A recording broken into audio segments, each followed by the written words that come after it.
setiap umat-Mu sudah hadir di tempat ini Tuhan. Mereka punya kerinduan yang menyala-nyala untuk bersekutu dengan Tuhan. Karena tanpa persekutuan dengan Tuhan kami tidak ada apa-apanya. Kami tahu manusia debu yang tidak punya kekuatan apa-apa, tetapi bersama Engkau Tuhan kami percaya bahwa kami mampu untuk menjalani hidup ini. Oleh sebab itu Tuhan, sebelum kami memulai ibadah, kami mohon tuntunan Tuhan, urapan Tuhan, agar ibadah ini benar-benar boleh menjadi satu ibadah yang memberkati umat-Mu, sehingga mereka tidak pernah bosan untuk mencari wajah-Mu Tuhan. Karena mereka tahu bahwa segala sesuatu yang mereka miliki berasal daripada Tuhan. Hamba-Mu berdoa urapi setiap pelayan Tuhan yang ambil bagian dalam ibadah pada pagi hari ini, mulai dari worship leader, backup singer, pemain musik, usher, kolektan, mixer, semua yang ambil bagian, bahkan guru-guru sekolah minggu, anak-anak sekolah minggu Tuhan. Biarlah semuanya urapan-Mu boleh mereka alami, sehingga mereka benar-benar percaya. Sekalipun mereka tidak pernah melihat, tapi mereka yakin bahwa hidup yang mereka jalani ini oleh karena kasih karunia Tuhan. Terima kasih, khususnya hamba-Mu juga yang Kau percayakan untuk menyampaikan isi hati-Mu. Biarlah umat-Mu boleh menangkap, sehingga mereka membawa pulang setiap kebenaran firman untuk mereka jalani, sehingga mereka boleh melihat bahwa setiap hari mereka menjalani hidup, ada tangan yang tidak pernah kami lihat, tangan yang berlobang, selalu menuntun, menjaga, menyertai hidup umat-Mu dimanapun mereka berada. Terima kasih Tuhan, terima kasih. Hamba berdoa untuk guru sekolah minggu, rapi mereka, berikan hikmat pengertian agar mereka mengajar anak-anak sejak dari kecil untuk mengenal Tuhan, takut akan Tuhan, hormat kepada kedua orang tuanya, sehingga mereka boleh bertumbuh di dalam pengenalan akan Tuhan, sehingga mereka benar-benar boleh menjadi generasi-generasi penerus yang Tuhan urapi untuk memimpin umat Tuhan, sehingga umat Tuhan boleh terus berada di jalurnya Tuhan. Terima kasih Tuhan, terima kasih. Segala kuasa-kuasa roh jahat yang masih bercokol di dalam ruangan ini kami usir di dalam nama Yesus. Kami undang Roh Kudus, kuasai jalannya ibadah, kuasai ruangan ini Tuhan, supaya kami semua boleh merasakan bahwa benar-benar Tuhan itu ajaib dan berkuasa. Juga kami berdoa untuk hamba-hamba-Mu yang melayani meja Tuhan, urapi, berkati, agar pelayanan mereka juga boleh menjadi berkat bagi umat-Mu Tuhan. Terpujilah nama-Mu kekal sampai selama-lamanya. Kami akan memulai ibadah ini di dalam nama Tuhan Yesus, menjadi Tuhan dan Juru Selamat kami, dan semua kita yang akan diberkati Tuhan. Mari sama-sama katakan amin.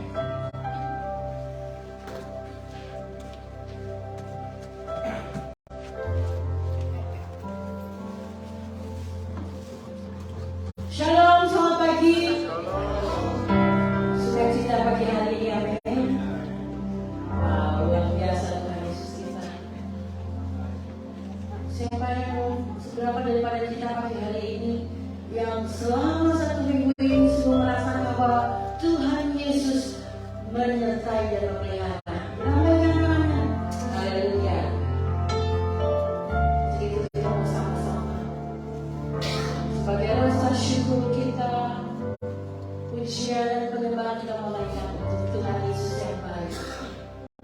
Bahwa gak ada dua yang lain, hanya Tuhan Yesus. Dia Tuhan yang menjamah kehidupan kita, yang mengubahkan kita hari lepas hari, disempurnakan. Mari berdoa Tuhan.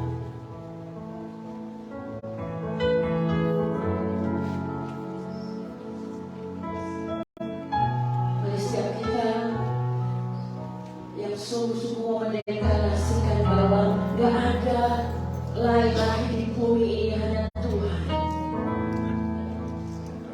Kita mau sama-sama katakan.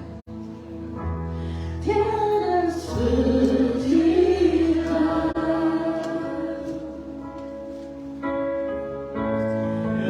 yang menjamah segenap hatiku. Tak seorang pun di dalam hidup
Belajar untuk taat Tuhan,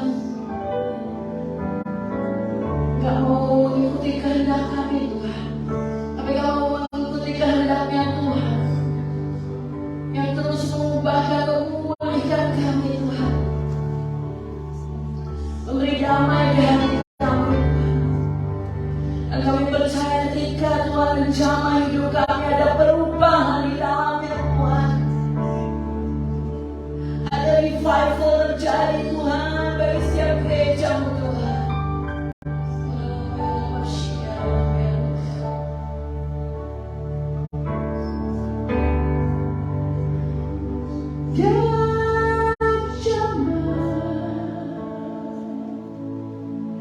Senang hidupku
yang sungguh berharga bagi hidup kami Tuhan. Gak ada dalam pikiran kami Tuhan, gak dapat kami mengerti Tuhan. Sebab Engkau ini Tuhan, gak ada orang yang mau berkorban lebih seperti Engkau Tuhan. Tapi Tuhan Yesus, kami ajaib dan luar biasa. Engkau memikirkan tentang kami Tuhan. Semua gak dapat terselami dalam hidup kami, dalam pikiran kami, kebaikan-Mu yang ajaib dan luar biasa Tuhan. Tidak dapat kami ungkapkan ya Tuhan, selain syukur Tuhan.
dia seperti apa?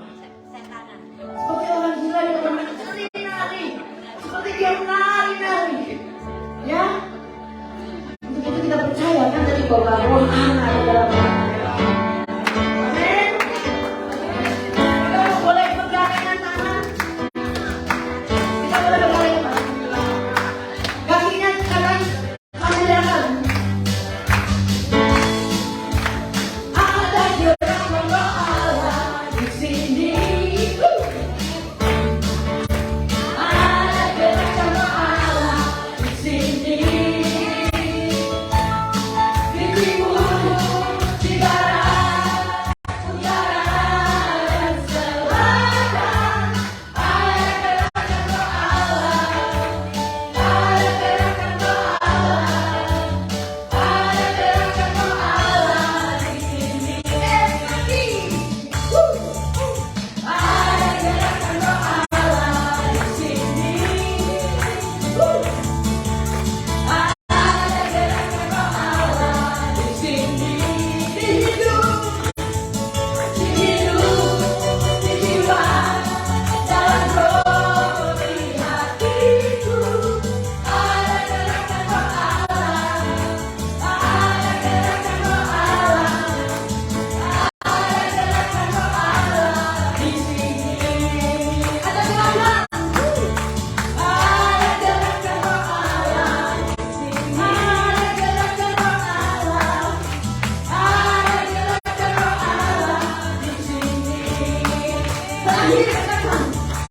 Ada gerakan roh Allah. Ada gerakan roh Allah. Ada gerakan roh Allah. Ada gerakan roh Allah di sini.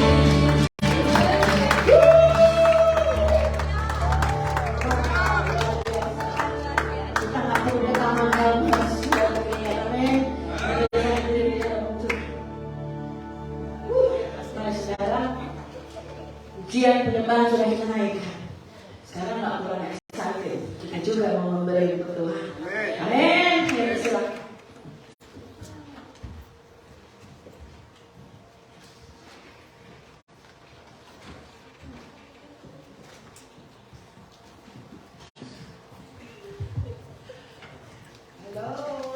Opening time. Saudara percaya masih ada gerakan roh Allah di sini? Ya. Puji Tuhan. Pagi ini saya memberikan renungan, salah satu renungan yang berjudul hidup adalah kesempatan. Pasti semua orang pernah mendengar hidup adalah kesempatan. Bahkan ada lagunya hidup adalah kesempatan, ya kan? Mungkin pertama dari sekali dengar, itu biasa, tahu. Yang kedua kali, udah denger kok itu. Kadang-kadang sekali yang ketiga kali, oh iya ya bener ya. Mungkin ada keempat kali, kelima kali untuk menyadarkan kita benar. Hidup itu adalah kesempatan. Jadi kalau kita mendengar kata-kata hidup adalah kesempatan, jadikan itu rema benar. Hidup adalah kesempatan. Amin, saudara-saudara. Oleh karena itu kita harus bisa menyenangkan Tuhan. Oke. Kesempatan tidak selalu ada dalam karena apa? Karena kesempatan bukan milik kita. Seperti yang minggu kemarin Bu Tirsa bawakan bahwa semua yang ada yang kita punya itu bukan milik kita, milik Tuhan. Begitu juga kesempatan pada pagi hari ini pun adalah milik Tuhan. Tetapi milik Tuhan yang menetapkan masa depan hidup kita, bukan kita yang menetapkan, hanya Tuhan yang bisa menetapkan. Kita baca dalam Galatia 6 ayat 10. Sementara ditayangkan, saya baca lagi terus. Yang harus kita lakukan adalah mempergunakan setiap kesempatan yang ada. Galatia 6 ayat 10 berkata, karena itu selama masih ada kesempatan bagi kita, marilah kita berbuat baik pada semua orang, tetapi terutama kepada kawan-kawan kita seiman. Amin, saudara-saudara. Tuhan memberikan kesempatan kepada orang-orang yang di zaman Nuh. Mungkin kita sudah tahu bukan ceritanya Nuh dari sekolah minggu, tapi itu mengingatkan kembali pada kita di zaman Nuh yang selama 120 tahun itu untuk ada kesempatan untuk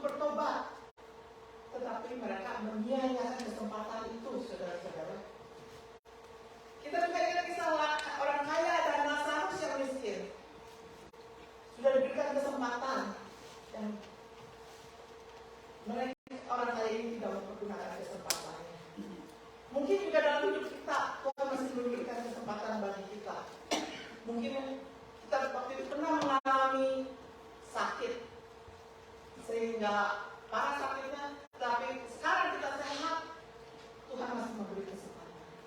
Mungkin waktu itu kita jauh dari Tuhan. Tuhan membuka jalan, Tuhan menolong dan mengembalikan kita. Ini kesempatan buat kita supaya kita bisa menyenangkan hati Tuhan. Jika hidup ini berakhir, kita tidak punya kesempatan lagi. Benar nggak? Untuk mengisi dengan perkara-perkara yang menyenangkan Tuhan.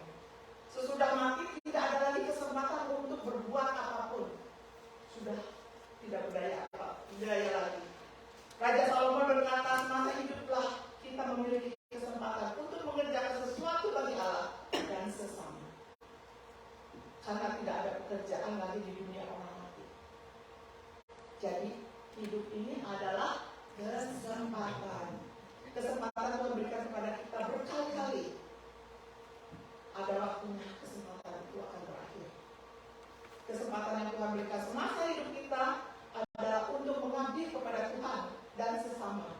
Jadi gunakanlah kesempatan ini sebaik-baiknya. Amin, saudara-saudara. Sekarang kalau kita akan memberikan ucapan syukur kepada Tuhan, persembahan perpuluhan kita kepada Tuhan, ini adalah kesempatan untuk menyenangkan hati Tuhan. Kesempatan untuk kita taat akan perintahnya Tuhan. Inilah kesempatan untuk menjalankan apa yang Tuhan inginkan dalam hidup kita. Karena semua adalah milik Tuhan. Amin, saudara-saudara. Mari kita angkat persembahan kita dan kita akan berdoa. Terima kasih Tuhan buat kesempatan yang Kau berikan kepada kami Tuhan. Kami mau mengucapkan syukur kepada-Mu Tuhan. Kami mau berterima kasih kepada-Mu Tuhan yang Kau terlalu baik bagi hidup kami. Inilah yang akan kami persembahkan kepada-Mu Tuhan. Ucapan syukur kami memberikan dengan sukarela dan sukacita. Tidak ada paksaan.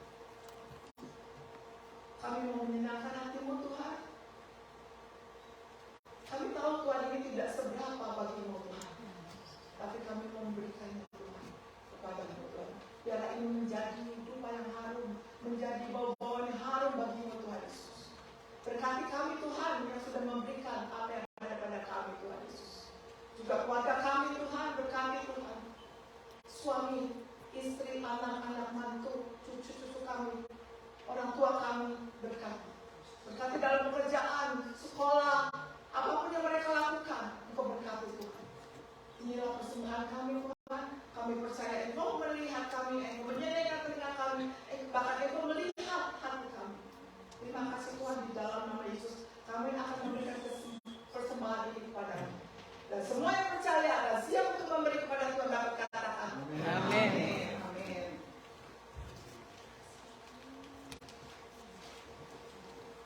Sementara opening dijalankan, ada pengumuman minggu untuk minggu ini ada doa pagi dari hari Senin sampai Jumat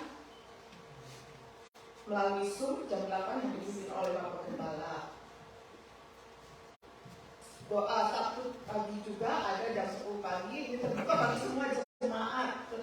Tetapi untuk para volunteer yang melayani sangat-sangat di encourage untuk datang. Jadi ini semua untuk jemaat ya. Kalau ada yang mau memberikan persembahan bisa juga dilakukan online, bisa melalui akun Successful Bethany Family Citibank. AC-nya 99641932990 atau Venmo FBECC New York. Juga ada sel group hari Selasa dan Jumat. Mungkin yang nggak bisa hari Selasa bisa ikut Jumat, atau yang ada kesempatan bisa hari Selasa dan Jumat silahkan datang. Tanggal 20 kita kan orang Indonesia ya mau merayakan 17 Agustus. Tapi waktunya hari biasa, tapi kita akan merayakannya tanggal 20 Agustus. Kita sama-sama merayakannya setelah ibadah.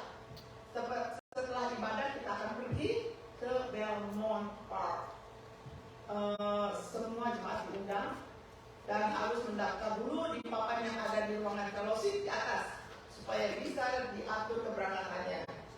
Pembicara hari ini adalah Bapak Gembala.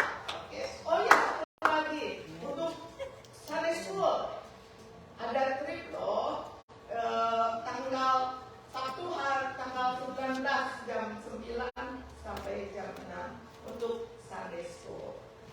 Oke, terima kasih, Tuhan Yesus memberkati.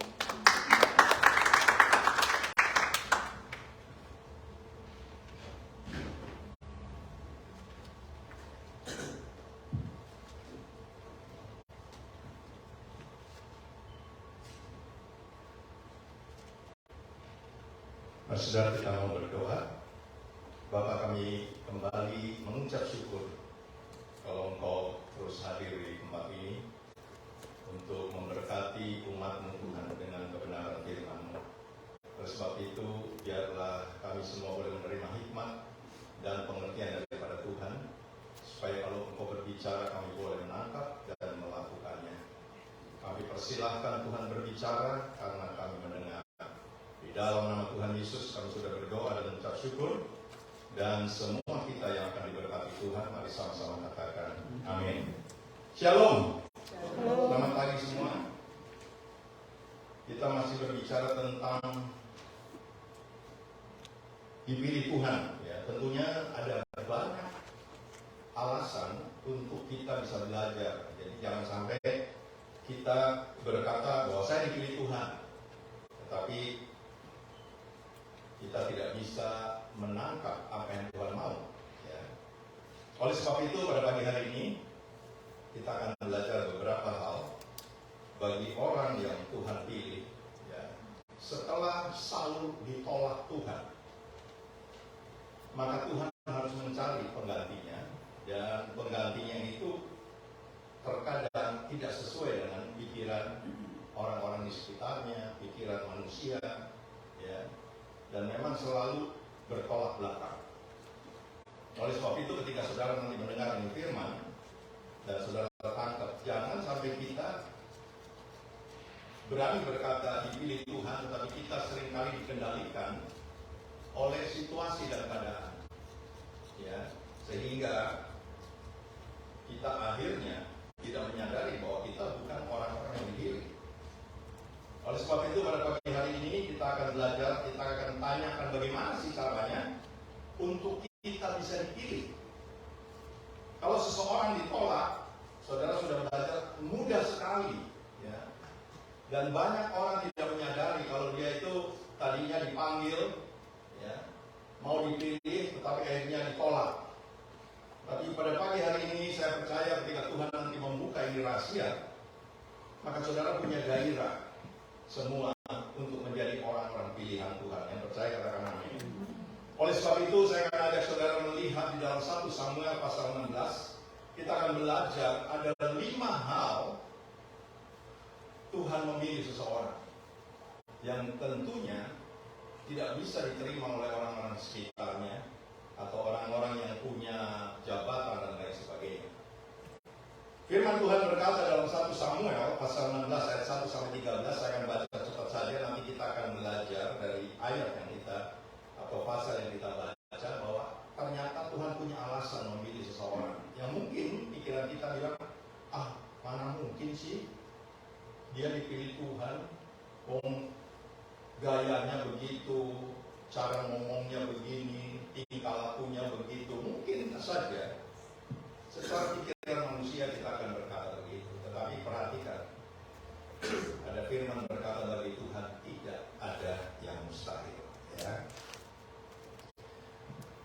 Daud diurapi menjadi raja. Ketika Saul ditolak, maka Tuhan sudah berkata di dalam 1 Samuel 16 ayat 13 dan 14 bahwa dia sudah mendapatkan seorang yang berkenan di hatinya.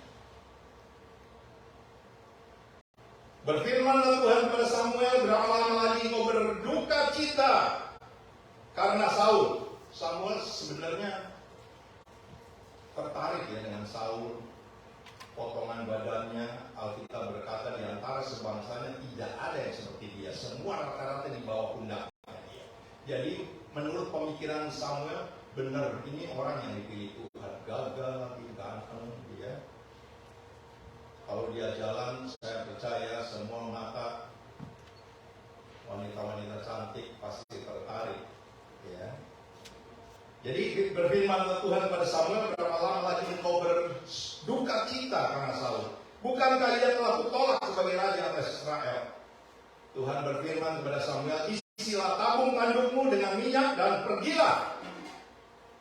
Aku mengutus engkau kepada Isai orang Bethlehem itu sebab di antara anak-anaknya telah kupilih seorang raja bagiku. Tetapi Samuel berkata, bagaimana mungkin aku pergi? Jika Saul mendengarnya, ia akan membunuh aku. Firman Tuhan, bawalah seekor lembu muda dan katakan aku datang untuk mempersembahkan korban kepada Tuhan. Kemudian undanglah Isai ke upacara pengorbanan itu. Lalu aku akan memberitahukan kepadamu apa yang harus kau perbuat. Urapilah bagiku orang yang akan kusebut kepadamu. Samuel berbuat seperti yang difirmankan Tuhan, dan tibalah ia di kota Bethlehem. Para tua-tua di kota itu datang mendapatkannya dengan gemetar dan berkata, adakah kedatanganmu ini membawa selamat? Jawabnya, ya, benar aku datang untuk mempersembahkan korban kepada Tuhan. Kuduskanlah dirimu dan datanglah dengan daku ke upacara pengorbanan ini. Kemudian ia menguduskan Isai dan anak-anaknya yang laki-laki dan mengundang mereka ke upacara pengorbanan itu. Perhatikan apa yang Samuel lakukan ketika Isai mengundang anak-anaknya, laki-laki semua. 7 orang yang dia sodorkan. Dan Alkitab berkata di ayat 6, ketika mereka itu masuk dan Samuel melihat Eliab, wah, langsung jawab. Ya, apa yang firman Tuhan katakan. Lalu pikirnya, sungguh di hadapan Tuhan sekarang berdiri yang diurapinya. Samuel berani mengeluarkan perkataan ini karena dia lihat dengan matanya Eliab, anak sulung Isai, ini pantas banget, cocok menggantikan Saul. Ya, kalau sampai seorang nabi berkata begitu, pasti orang-orang yang di sekelilingnya tepuk tangan dan percaya, udah pasti. Nah, ayat 7 dikatakan, tetapi berfirmanlah Tuhan. Tuhan tidak tunggu lama-lama ketika Samuel berkata, ini dia orang yang dipilih Tuhan. Karena dia lihat memang potongannya Eliab itu seorang prajurit yang gagah, ya, badannya keker, ya kan, dan dia punya potongan benar-benar seorang pahlawan, ya, puji nama Tuhan. Nah, tetapi berfirmanlah Tuhan kepada Samuel, janganlah pandang parasnya atau perawakan yang tinggi sebab aku telah menolaknya. Kaget ya saudara. Dari ayat ini saudara tangkap bahwa Tuhan tidak terbuai dengan perawakan, dengan penampilan, ya, dengan mungkin kata-kata yang waduh luar biasa. Ada orang yang mau masuk, tolong dibukain. Ya. Jadi saudaraku, seringkali ya manusia atau logika kita seringkali juga melakukan sama ya seperti apa yang Samuel lakukan walaupun dia seorang nabi. Ya. Jadi saudaraku, tetapi Tuhan itu memberitahu. Jangan pandang parasnya, jangan pandang potongannya, jangan pandang karena dia seorang pahlawan dan lain sebagainya. Tuhan berkata, aku sudah menolak dia. Karena apa? Firman Tuhan berkata, bukan yang dilihat manusia yang dilihat Allah. Perhatikan baik-baik saudara. Jangan sampai ini firman saudara dengar terus saudara tidak bisa tangkap dan tidak bawa pulang, sehingga di dalam saudara mengikuti kepada Tuhan, saudara akan pakai caramu. Ya. Dan ini yang sangat-sangat nanti merugikan pengiringan kita kepada Tuhan. Kalau kita mau ikut Tuhan, pada pada saat kalimat ini datang, saudara, saya ingat ada lagu, ya. Terkadang saya suka nyanyi lagu itu. Saya mau ikut Yesus, saya mau ikut Yesus sampai selama-lamanya. Kalau sampai kalimat ini saya renungkan, saya mau ikut Yesus. Bagaimana sih caranya mengikuti Yesus? Seringkali kita mungkin berpikir ikut Yesus ya ke gereja, ya melayani, apalagi berdoa, baca firman dan lain sebagainya. Pasti di dalam pemikiran kita sebagai orang percaya begitu. Tetapi saudaraku, ada cara atau aturan yang Tuhan harus terapkan bagi saudara sebagai umatnya untuk mengikut Tuhan. Kalau kita pakai cara sendiri, ya untungnya Samuel masih taat sama Tuhan sehingga Tuhan tidak marahin Samuel, cuma bilang, Samuel jangan pandang parasnya, jangan pandang perawakannya, jangan lihat cara atau gayanya dia berbicara sehingga kau tertarik. Dan kau berkata, inilah dia yang diurapi Tuhan, pantas banget menggantikan Saul. Tetapi Tuhan berkata, sudah, aku tolak dia. Eliab tolak anak Isai. Lalu yang kedua datang namanya Aminadab. Gara-gara dari 7 anak Isai ini, Eliab anak sulungnya Isai, dan dia memang dari semua saudaranya dia paling hebat. Ketika Tuhan berbicara kepada Samuel, aku menolak dia.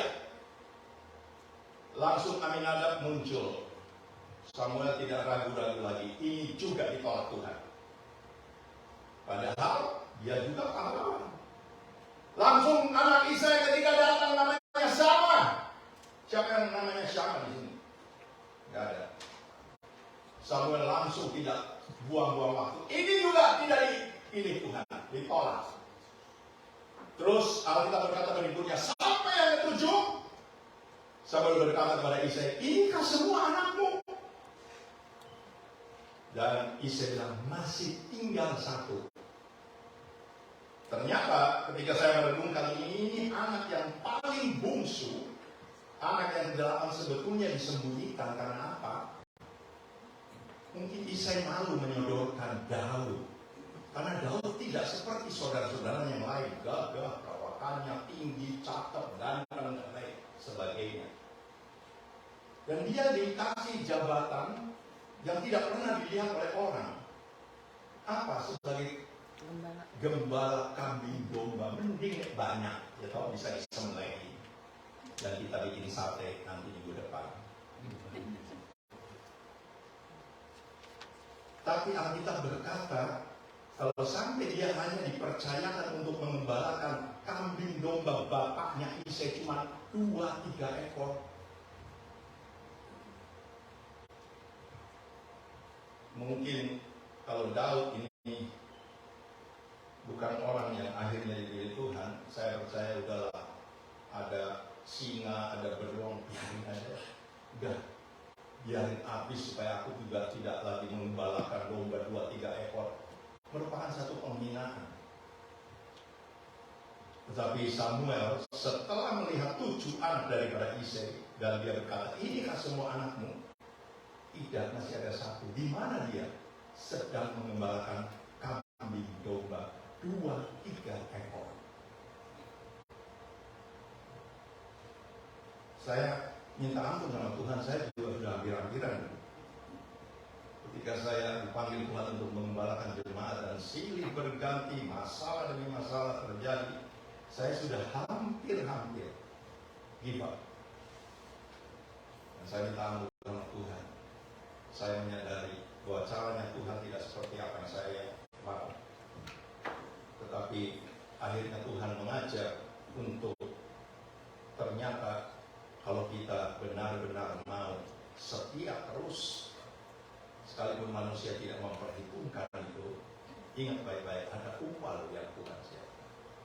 Dan akhirnya apa yang Samuel katakan kepada Isai, panggil dia. Kalau dia tidak datang ke sini, kita tidak akan duduk makan. Saya ceritain aja seterusnya, nanti saudara baca di rumah. Ketika Daud dipanggil, Alkitab mencatat, bayangin, ini anak, saya tidak tahu ya, tapi saya tidak dapatkan apakah dia pendek, gemuk ya, atau gimana, saya tidak tahu, lucu atau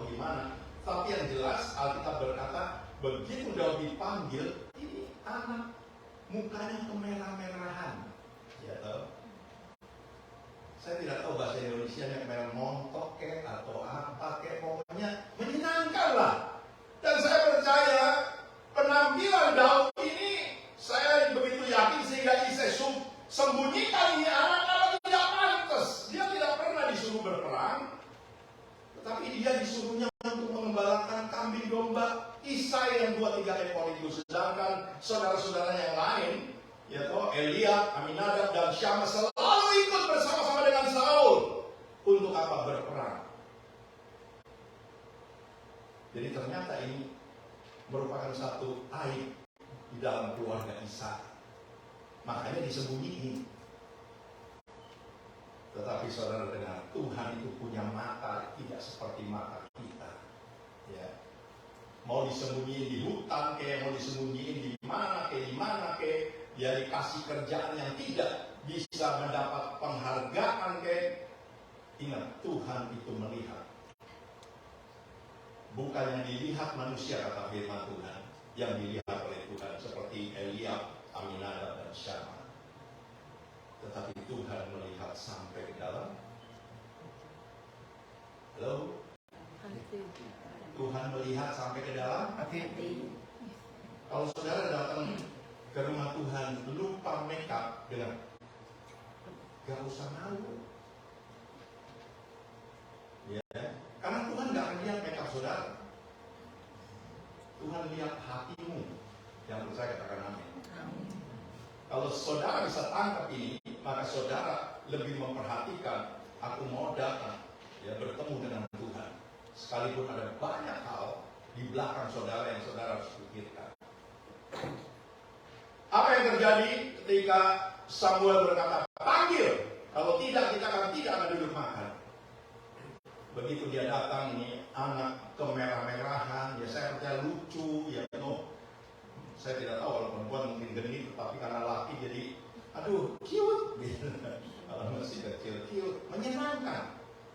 Sekalipun menurut pendapat saudara-saudara ini aib, ya Isai berkata aib, makanya disumputin.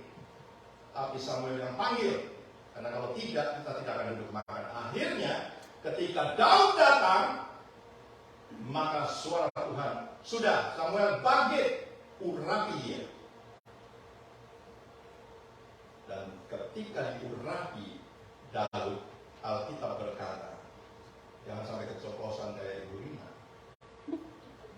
Kalau roh Tuhan mulai berkuasa dalam kehidupan seseorang, jangan sampai salah ngomong lagi. Kelihatannya kayak apa? Kesetanan. Gak ada itu roh Tuhan bilang kesetanan. Ya, saya dengar itu saudara. Makanya belajar. Alkitab tidak pernah bilang kalau orang diurapi Tuhan, roh Tuhan berkuasa atas hidupnya, kesetanan. Gak ada. Ya, jangan sampai. Saudara boleh ketawa sekarang, tapi jangan diulangi lagi. Alkitab berkata ketika Daud diurapi, maka roh Tuhan berkuasa. Yang tadinya ini anak menjadi aib dalam keluarga Isai, sekarang dia ini benar-benar menunjukkan mempunyai roh keberanian. Yang percaya katakan amin. Oleh sebab itu saudara kemari, jangan pernah engkau didiskreditkan oleh orang-orang yang ada di sekitarmu. Mungkin orang bilang, macam begini mau melayani Tuhan, macam begini mau naik di mimbar, macam begini mau main musik dan lain sebagainya. Jangan pernah diskreditkan.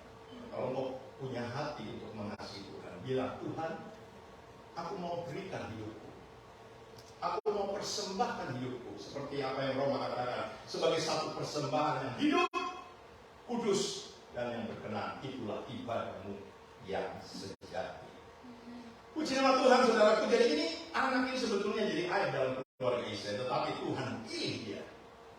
Dan ketika Saul ditolak Tuhan, masalah mulai terjadi dalam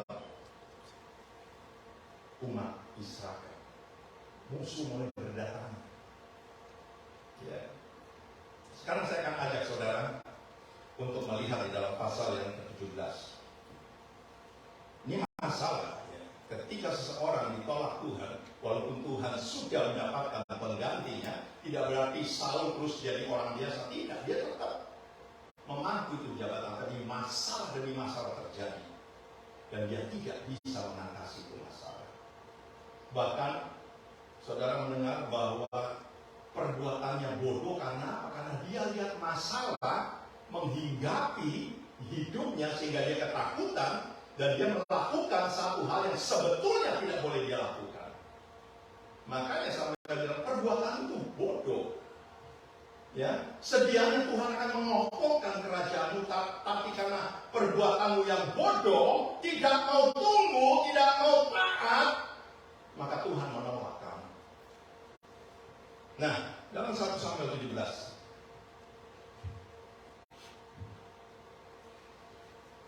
ayat 12-15, perhatikan 1 Samuel 17, 12-15. Daud adalah anak seorang dari Efratah, dari Bethlehem, Yehuda, yang bernama Isai. Ia mempunyai 8 anak laki-laki. Pada zaman Saul, orang itu telah tua dan lanjut usianya. Ketiga anak Isai yang besar telah pergi berperang mengikuti Saul. Nama ketiga anaknya yang pergi berperang itu ialah Eliab, anak sulung.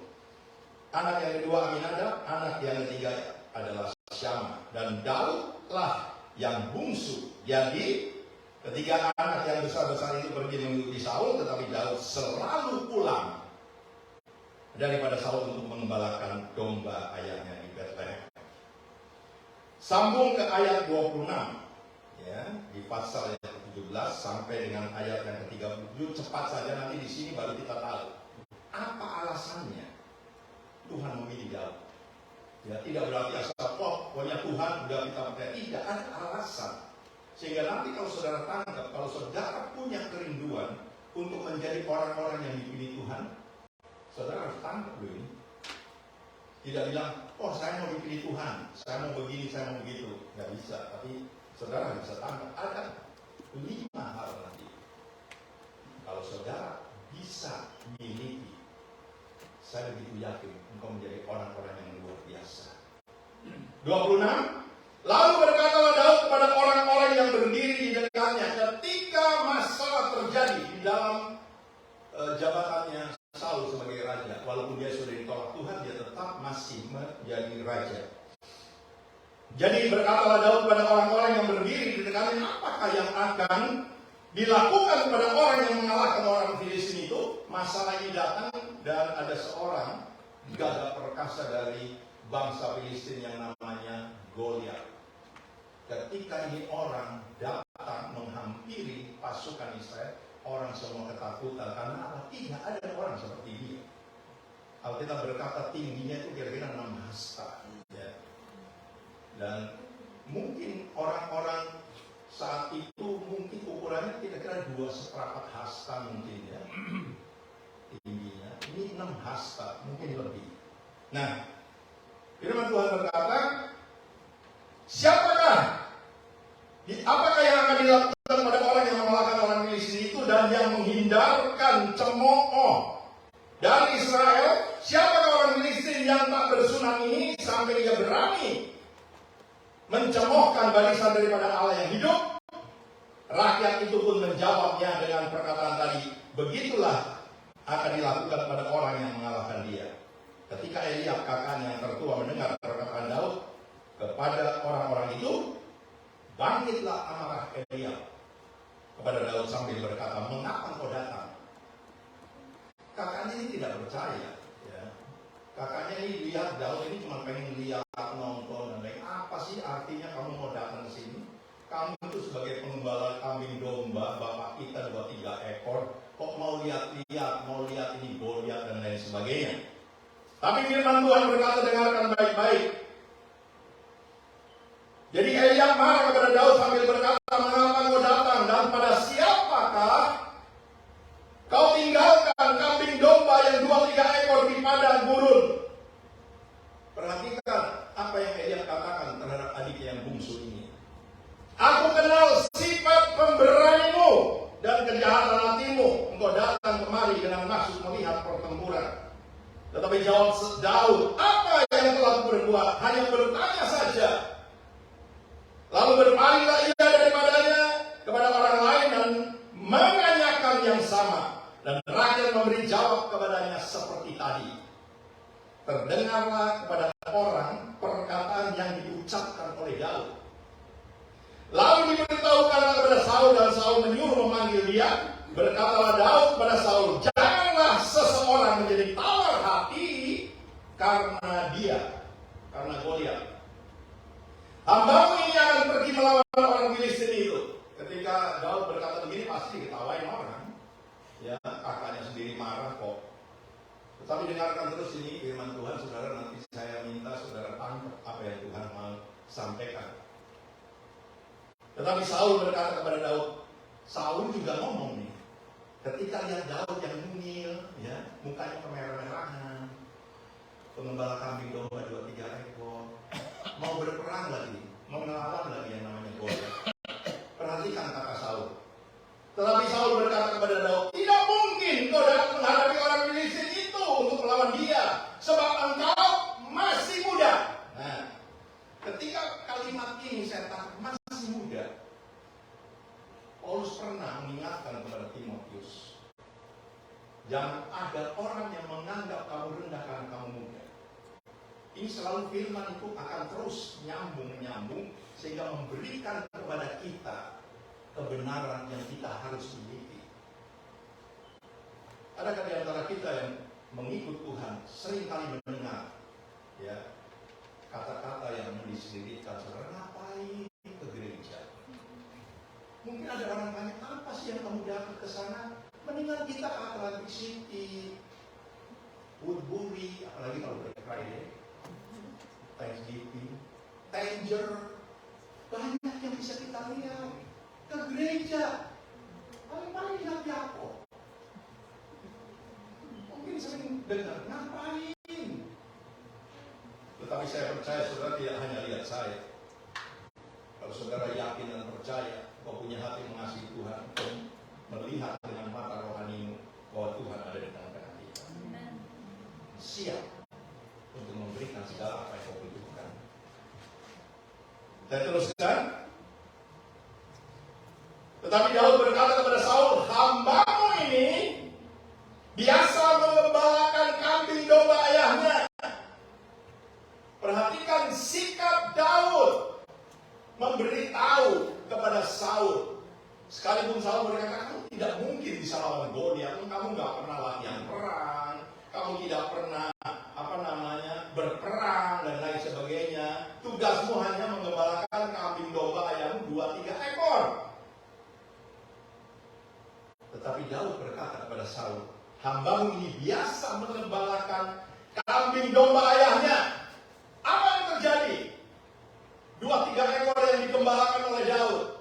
Dan Daud berkata kepada Saul, apabila datang singa atau beruang yang menerkam seekor domba dari kawanannya, maka aku mengejarnya, menghajarnya, dan melepaskan domba itu dari mulutnya. Kemudian apabila ia berdiri menyerang aku, maka aku menangkap janggutnya, lalu menghajarnya dan membunuhnya. Ini satu sikap seorang yang tidak dipandang oleh keluarganya, yang dianggap oleh Isai sebagai anak yang memalukan keluarga karena potongan dan lain sebagainya. Tetapi satu hal yang saya bisa tangkap, ini loh yang Tuhan cari.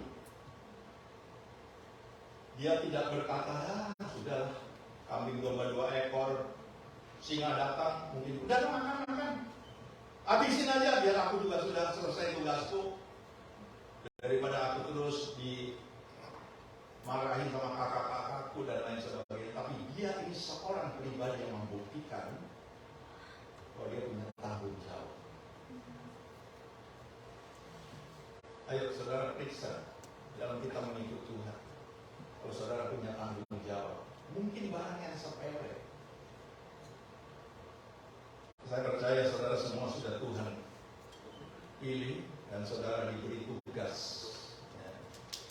Pagi-pagi saya lihat ibu-ibu, mungkin dia tidak bisa naik mimbar untuk memimpin saudara memuji seperti Ibu Tirsa. Ya.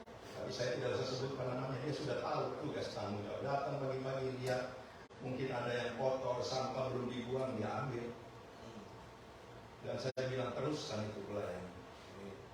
Sekalipun manusia tidak melihat, tidak menghargai, dengar baik-baik. Kalau engkau tetap setia dengan apa yang kau anggap ini pelayanan, dengar baik-baik, ada mahkota. Amin. Amin. Jadi jangan tunggu orang. Ya. Jangan juga kerasukan yang akhirnya cuma ngomongin doang. Ya. Ngerti yang namanya ngomongin, gosipin, yang menghakimin, yang gitu aja kok. Aku sih gak mau. Ya sudah, kok gak mau. Gak dipaksa juga. Tapi saya percaya kalau Tuhan sudah memberikan ini tempat ibadah. Dengar baik-baik, Tuhan sudah menaruh. Saya tidak tahu siapa, tapi Tuhan menaruh di dalam hidup saudara. Kalau saudara bisa mengalami, ada satu pelayanan yang mungkin manusia tidak perhitungkan. Tapi kalau engkau benar-benar tangkap dan kau mulai dengan setia, penuh tanggung jawab untuk melakukan ini, bukan untuk Yakob di Manto, tapi untuk Tuhan. Dengar, saudara pasti nanti akan menerima upah yang Tuhan siapkan. Saya teruskan. Ayat 36, baik singa maupun beruang telah dihajar oleh hambamu ini. Dan orang Filistin yang tidak bersunat itu, ia akan sama seperti salah satu daripada binatang itu, karena ia telah mencemooh barisan daripada Allah yang hidup.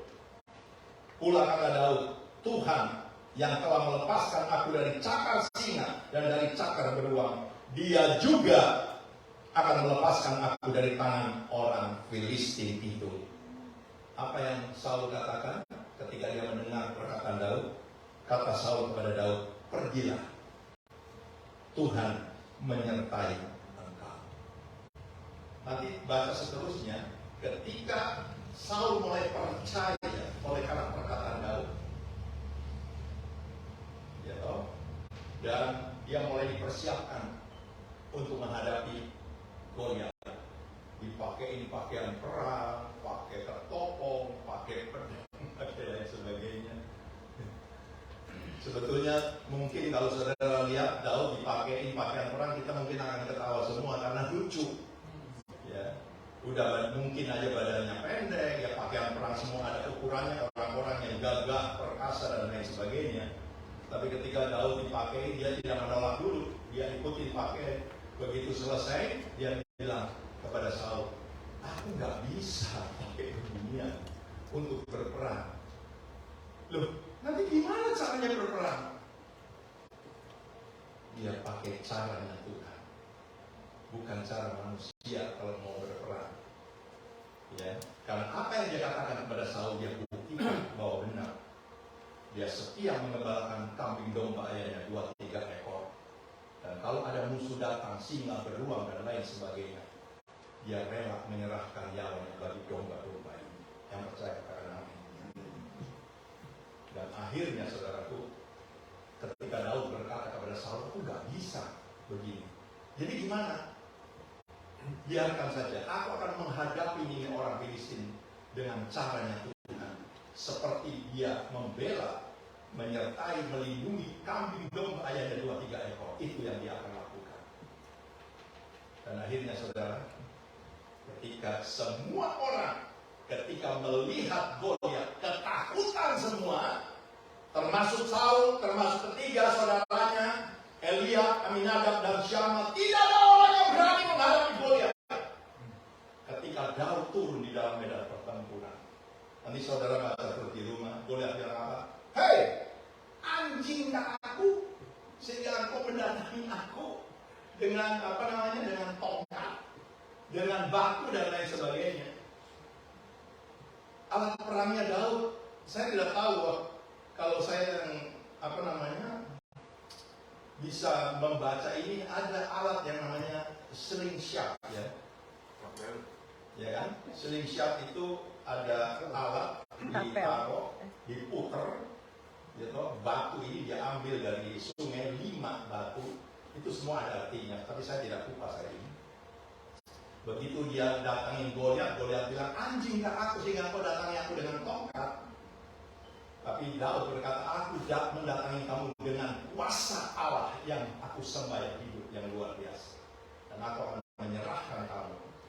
Dan ketika dia mulai putar itu slingshotnya, ya kalau di Indonesia saya masih suka bikin kelintang, tahu kelintang? Ya, untuk melintang burung dan lain sebagainya, itu sama. Ya. Dan begitu Daud mulai memutar itu, dia lepaskan itu dan tepat kena dahinya. Lalu ini orang yang luar biasa hebatnya, gedenya, lain sebagainya, langsung jatuh. Wah, itu bangsa Israel, para prajurit semua bersorak-sorak. Dan akhirnya mereka semua mulai datang untuk menyerang bangsa Filistin. Semua pada lari. Ya, dan Goliat dicincang-cincang dan lain sebagainya. Dan disitulah kita tahu bahwa cara Tuhan memilih seseorang itu ada 5 hal yang dimiliki Daud. Ya. Dan ini yang akan saya sampaikan kepada saudara, saudara bisa tangkap. Ya. Kalau dari 5 ini baru ada 1 saudara berjuang untuk memperlengkapinya. Ternyata Tuhan memilih Daud, yang di dalam keluarga Isai menjadi satu hal yang memalukan ini keluarga. Tetapi ternyata Tuhan itu luar biasa. Dia tidak milih karena potongan orang ini cakep untuk jadi raja, bisa berperan dan lain sebagainya. Tetapi Tuhan memilih seorang yang berkenan di hatinya. Karena hal yang pertama yang saya dapati bahwa Daud ini setia. Saudara tangkap, kalau saudara dalam mengikut Tuhan masih kadang-kadang setianya naik turun, saudara harus berjuang untuk benar-benar memiliki kesetiaan seperti Daud. Dia tidak pernah lari kalau musuh datang. Kalau singa datang menyerang, 2-3 ekor domba yang dipercayakan, dia tidak lari. Ya, tapi dia hadapi, setia. Nah, yang kedua, di samping setia, Daud ini adalah seorang yang dapat dipercaya. Buktinya, domba ayahnya tidak kurang. Ya. Tidak ada yang namanya sampai jadi mangsa daripada binatang buas. Jadi hal pertama yang kedua, setia dan dapat dipercaya ini, firman Tuhan berkata di dalam Matius 25, coba tayangkan ayat 21 sampai 23. Matius 25.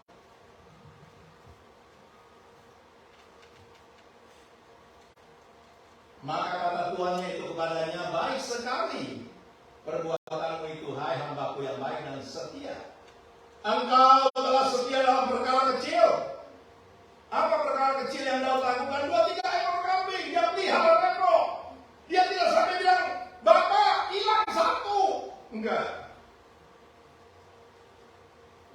Aku akan memberikan kepadamu tanggung jawab dalam perkara yang besar. Masuklah dan turut tidak dalam kebahagiaan Tuhanmu. Jadi saudaraku pertama, kalau saudara setia dari hal yang kecil, tidak usah tunggu orang mau lihat atau orang mau puji, enggak. Kalau ini benar-benar Tuhan percayakan, jalankan, kerjakan dengan ucapan syukur.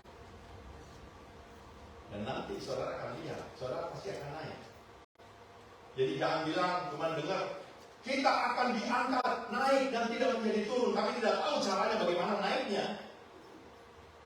Kita akan menjadi pemenang dan bukan orang-orang awam, tapi perangkat gak pernah. Jadi jangan sampai kita tidak mengerti, tapi kita mau belajar. Kalau kita setia dalam perkara kecil yang tidak pernah diperhitungkan manusia, kalau saudara mulai melakukannya, oleh karena saudara mendengar firman, nanti saudara akan merasakan bahwa Tuhan itu ada. Puji nama Tuhan. Yang kedua, dapat dipercaya. Coba lihat Lukas 16 ayat 10 sampai 13. Dapat dipercaya. Kenapa dapat dipercaya? Karena 2-3 ekor nggak berkurang. Kalau dari 2-3 ekor tinggal 1, berarti 2 jadi mangsa. Dan dia bilang, saya nggak tahu Bapak kalau itu diterkam singa. Saya nggak lihat, kalau saya lihat pasti saya kejar. Dia tidak bilang begitu.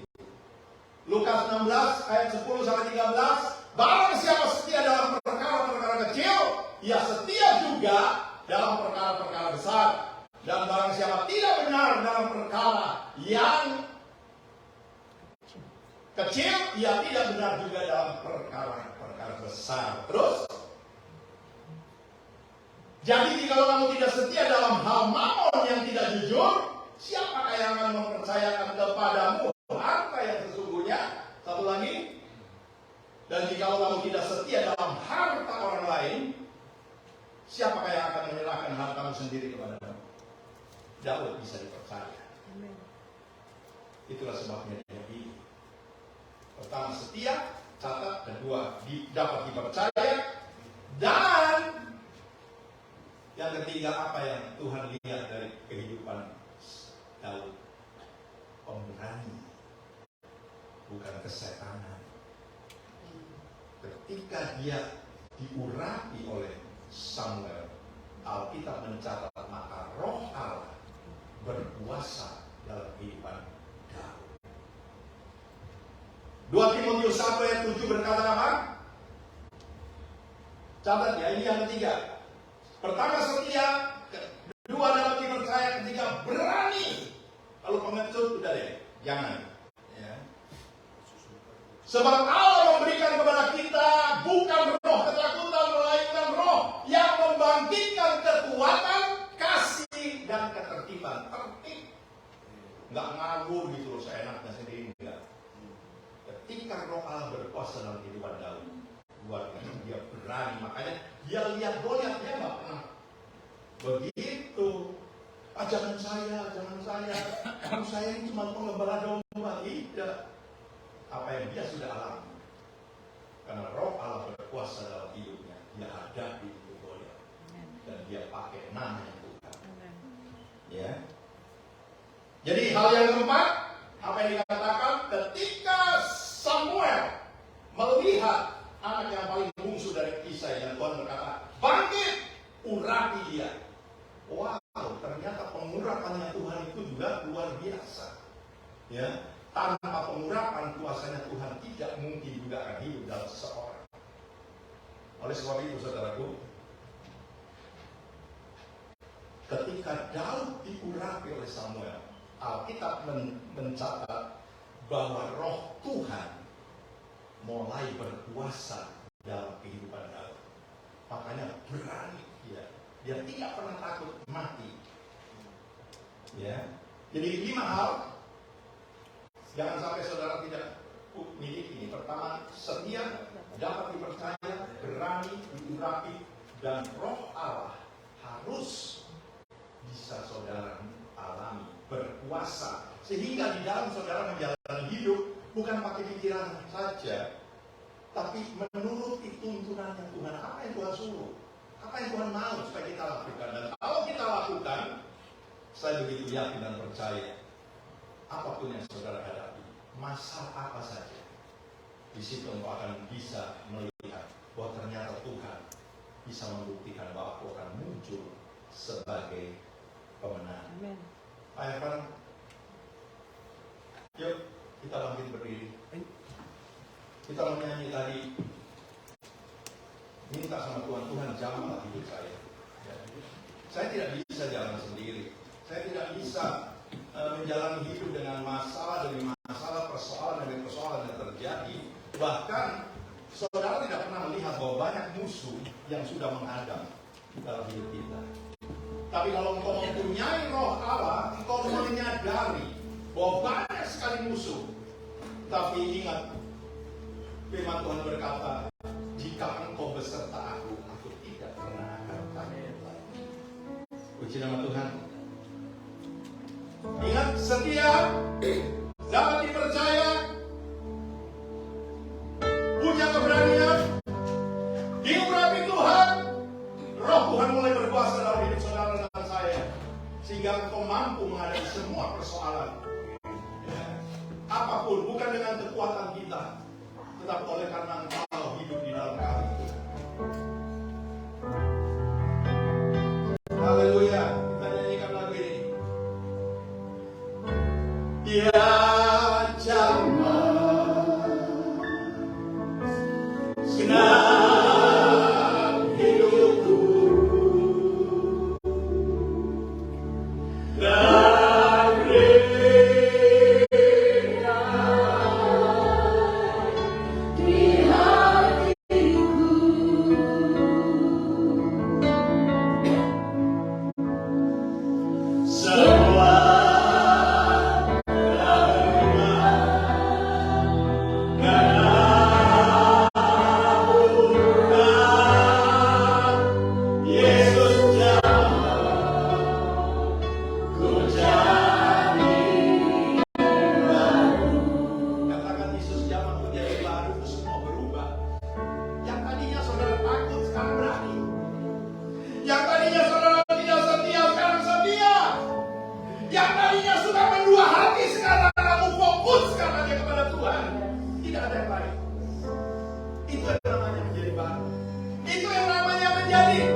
Tapi kalau Tuhan berjalan di depan bangsa Israel di bawah pimpinan Musa, dia akan sampai.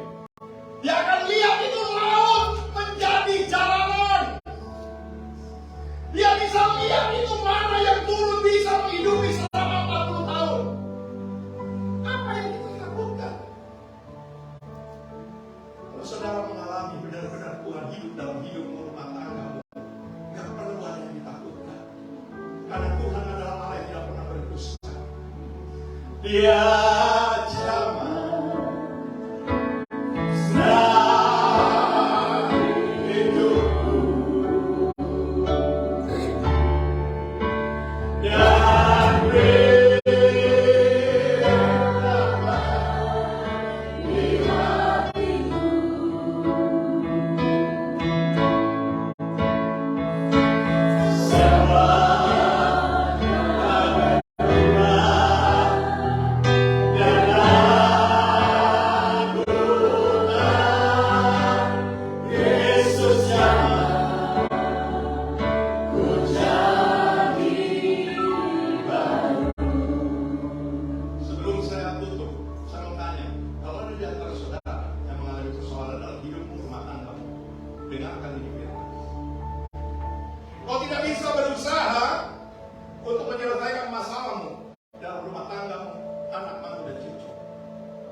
semua kita yang sudah dilawat diberkati Tuhan. Mari sama-sama katakan amin.